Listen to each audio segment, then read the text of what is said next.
Hello, listeners. This is Janine and Kristen from Henrico Casa. You are listening to our podcast, Vigilant Voices. Living life every day. Hello, everyone, and welcome back to Vigilant Voices, our podcast from Henrico Casa. We are glad to have you listening with us. We are, although I kind of wish we were in person with all of you, enjoying maybe a cup of coffee and just chatting away. That sounds nice, but alas, we are joining you from the studio and connecting with you from afar. True, but either way, we're just glad to know that you, like us, want to know more about the challenges facing children and families so that we can ensure no child faces continued abuse, neglect, or trauma. And, Kristen, I'm glad that you said children and families, because today we wanted to focus a little bit more specifically on families. And so we're really going to be talking about this concept, an initiative called kinship care. Right, which is kind of timely because Grandparents' Day is right around the corner. Nice. It's September 10th if anyone needs a reminder to call their grandparents. But that's really relevant, truly, because there are so many grandparents who end up being primary caregivers to their grandchildren. Right. There are many grandparents and really many other family members like aunts, uncles, cousins who are caring for children because those children's parents cannot provide the safety and stability that they need. And so when a relative like that takes custody or has these children in their care, we call that kinship care. Right. And that term kin really can extend beyond direct relatives also. I mean, so this could be godparents or close family friends. I mean, teachers even. It's really a safe adult who is close to the child, and they can be referred to as fictive kin. Sure. But they can also then be actual caregivers. Right. And in the Casa case story I want to share today, it wasn't fictive kin caring for the child. It was a biological grandparent. And so this was a young girl who I'm going to call Carrie. And she was physically assaulted by her mother. Sadly, I hate to even say that out loud. Yeah. And so her grandfather stepped in and petitioned the court for, one, custody of Carrie, but two, a protective order to help keep Carrie safe and, away from her mother. And just as a quick aside, when a motion like this is filed with the court, I mean, the judge will often appoint a CASA advocate on this type of case. Right. And that was the case here. Okay. The judge issued a no contact order so that Carrie would be protected from her mom. And that judge also appointed a CASA. So Carrie's advocate started visiting her weekly at that point. She visited Carrie at school and in her grandfather's home, and she would bring activities like puzzles and coloring books to engage Carrie alone. But then what I loved was she also encouraged this grandfather to kind of interact with them as well. Yeah, which is super nice. And so if I can ask, where was Carrie's mom during this time? Yeah, so she was in a treatment facility getting help for her substance use disorder. Well, and then this really is a great example of kinship care because this is, as we've mentioned, a relative, stepping up. And so in this case, grandfather stepped up to help Carrie while her mother, because there were things going on, but she was also away in a treatment facility, was not able to care for her in, that real time. Right. And in this case, the grandfather proactively petitioned for custody. We see other cases where maybe a child has to be removed first because of the circumstances, and then the system is looking to family members to help. Right. On a typical basis, when it is deemed unsafe for a child to remain with their family of origin, the child welfare system then does look to friends and family right away, when possible, to try to determine, are there options for potential caregivers that this child knows? And if there isn't an option that's immediately available and in the best interest of the child, then yes, we may need to move that child into a temporary foster home. Right. And listener, again, foster care is intended to be temporary or short-term. We know that children do best when they have long-term stability and a sense of permanency. So the goal is never for a child to just stay in foster care. Exactly. And so while the department is working toward finding other placements, but, if and when a child in foster care or another type of living arrangement, really there are three then main goals that the Department of Social Services and then the courts, which would include CASA understanding this too, are considering three three main goals. And the first is what we call reunification. Right, which, listener, means returning to your family of origin. Yep. So like returning home. Yep. And, if it is safe to do so, I mean, that is what we want. Sure. I mean, that's preferred.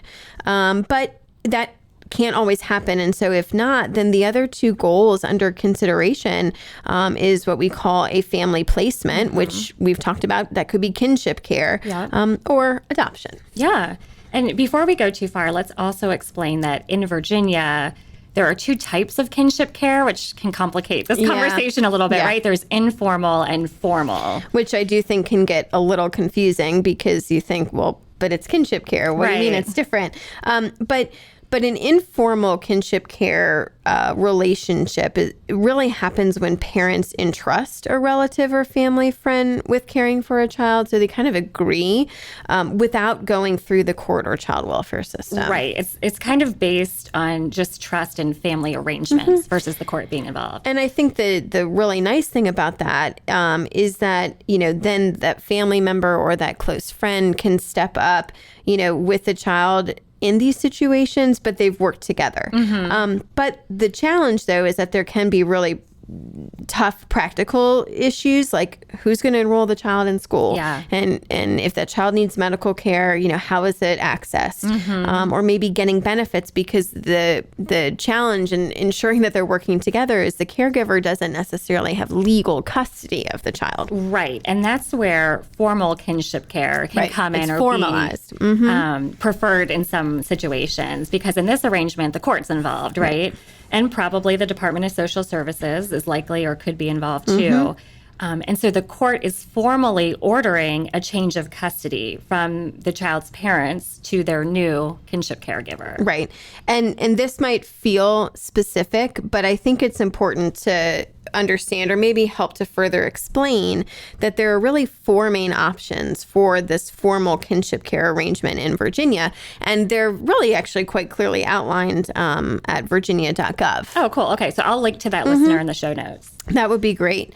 But just as a real high level, the four options are: one, the court can transfer custody of a child directly to this relative or kinship care provider, just a direct transfer. We also then have, if the Department of Social Services was involved and that child was in foster care, so the department had custody, the department could approve the kinship care provider as a foster parent. Okay. So that care, makes sense. Could go through training and become a foster parent. A third scenario would be for a kinship care provider who has already been approved. Okay. All right. So they've gone through that approval for a foster parent, can then adopt the child if the court terminates the rights of the parents and looks to approve the goal of adoption. Okay. And then lastly, a kinship care provider who is a foster parent may become a permanent legal custodian and receive continued financial support through a program, what we call KinGAP, but it's Kinship Guardianship Assistance Program. Okay. Don't say that over and over too many times. I know. Okay. And I just want to clarify, as I'm processing this information. Yes. So for options 2, 3, and 4 that you just laid out, where the Department of Social Services is approving this relative or fictive kin as a foster parent, does that mean the kinship caregiver typically must meet the same standards as a foster parent? Yes. I mean, that's essentially what we have seen as what I think is a very positive trend, is that the department or the fictive kin or actual relatives will go through the training to become a foster parent, just as if it was someone in the community who wanted to be a foster parent. Gotcha. And so to me, that makes it sound like formal kinship care can open the door to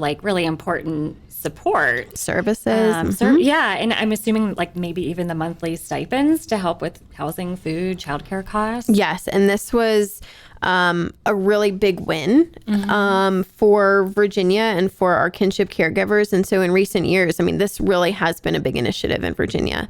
And so there are then now a lot of benefits to these arrangements. And so it really does tend to be preferred over other options for the child.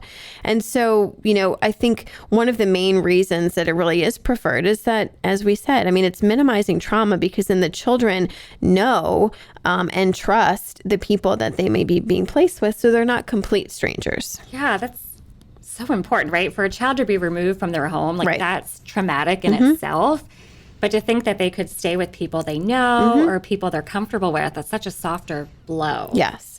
And I think the other benefits too is, you get opportunities for maybe siblings to stay together. Yeah, that's true. But for that child to then really preserve their family and cultural identity. Yeah, and those connections for the child are really comforting, right? But beyond that, they're also known to improve outcomes. Children in kinship care often experience fewer placement moves and a stronger sense of belonging. Yeah, and that sense of belonging, I think, is really powerful when parents are unable to provide that stable home themselves, right? So I think kinship care really helps maintain maybe a sense of routine or maybe familiarity during a time that might otherwise be really turbulent. Yeah. And we sort of alluded to, but it really helps children maintain that sense of identity with their family of origin. And I think that really aids in just confidence, but at the same time, resilience, right? Working toward that. Yeah. And listener, we're making kinship care sound great, which it is. But there's real challenges too that I want to make sure we point out. Grandparents or other caregivers can also often face financial strain, especially when they're on a fixed income maybe and caring now for children and maybe even children with special needs. Right. And this is where it's really important for our families to know about resources that are available to them. And so in Virginia, our kinship caregivers can access assistance through programs like TANF, so temporary assistance for needy families, supplemental security income for disabled children, and truly, depending on the conditions of that family and what they've done through any processes, they may be able to receive some foster care payments or stipends. Yeah.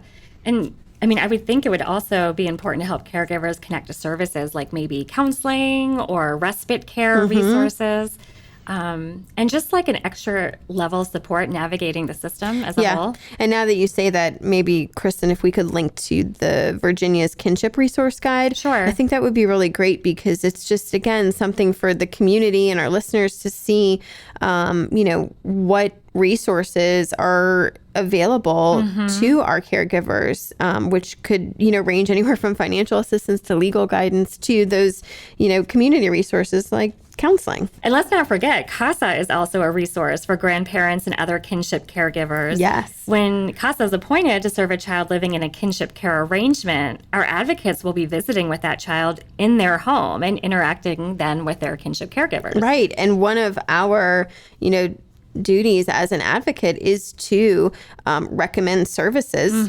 for the family. And so we absolutely act as a connector to resources where we, have certainly talked about, but it could also provide emotional support, Definitely. right? And just groups.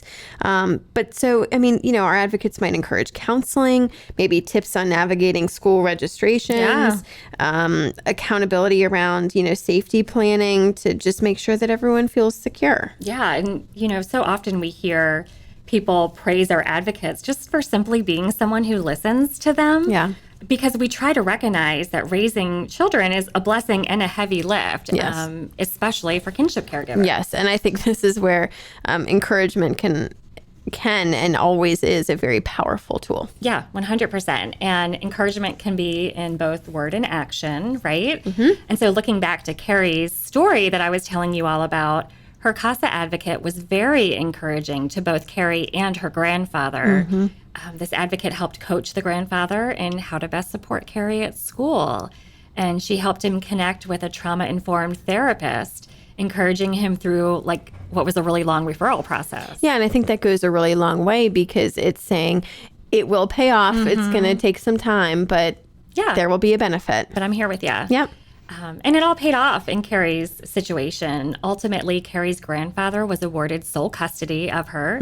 Unfortunately, Carrie's mom left her treatment facility without finishing the program. And so it was clear that she was not stable, and she stopped working towards being able to parent Carrie. But she was still important to Carrie, and Carrie wanted to stay in touch with her mom. And so the CASA advocate encouraged the grandfather to facilitate calls between Carrie and her biological mom. because calls were the only safe way to offer that connection. Yeah. But at least it's still some contact, Yes. right? And so, this kinship care arrangement sounds like it was a really awesome and best case scenario for Carrie. Right. I think it became clear that it wasn't safe for her to stay or be returned to live with her mom, but moving to her grandfather's care and awarding him sole custody, I think offered that, one, familiarity, Yep. and two, stability that Casa would be able to help build on and really indicate that this was best for her interests. Yeah, definitely. And I just have this cute little quote to share from Carrie. She said something to our advocate to the effect of, "Grandpa makes me eat balanced meals every day at our house. I only ate chips and McDonald's when I lived with my mom in our hotel room." Yeah. And, just in her little childlike brain, this comparison was her way of trying to show that she felt cared for and stable now. Yeah. And I love that, for her and even for, her grandfather as well. And so I think, listener, our call to action today is that, if you know someone who is a kinship caregiver or a relative who is fully caring or even helping to care for a child in their life, check in on them, Yes. ask what support they might need. Yeah, and then offer help, right? And that could mean babysitting. It could be driving someone to a doctor's appointment. It could be bringing a meal. Right. And it could also be something just as, I say simple because it's not always simple, but, showing them maybe a new aspect of phones or technology, right? Something that they may not have necessarily known before. Yeah, and remember that every small gesture goes a long way. Yep. And if you want to support kinship families in an even deeper way, I think this is an awesome opportunity to just encourage you to consider becoming a CASA advocate. Yeah. Really, you're offering certainly advocacy, but I think there's more that happens as this natural byproduct of just hope and encouragement and validation to families who might be navigating a really hard road. Yeah, and let's just remember that kinship caregivers embody love, resilience, sacrifice. When they step in, they aren't just filling a void, they're creating belonging for a child. And as we know, and as we all believe, every child deserves to belong.